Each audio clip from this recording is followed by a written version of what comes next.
In this video, we're going to walk through how to perform the rinse assist on the injection pump. The first thing you'll want to do is come down to your injection pump and make sure we've got the valves in the correct position.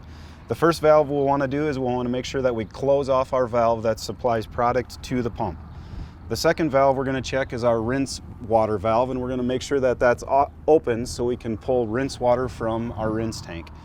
The last valve that we'll want to check is we'll want to check this valve. For this process, this can be in either position. If it's in this position here, as it currently is in, this will pump the product out through the boom.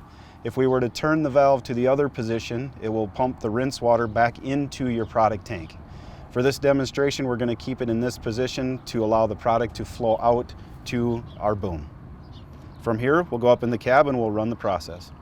So the final step of the rinse assist process is to come into the cab and navigate to our injection pump object pool. Then at the top we have our rinse assist button here.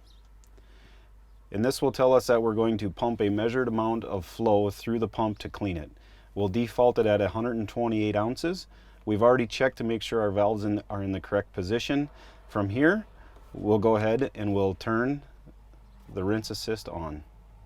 You'll see down in the bottom that it will tell us that it's opening the valve and that it's pumping fluid through. Once that's finished, the system will go back to its normal home screen and you'll be ready for normal operation.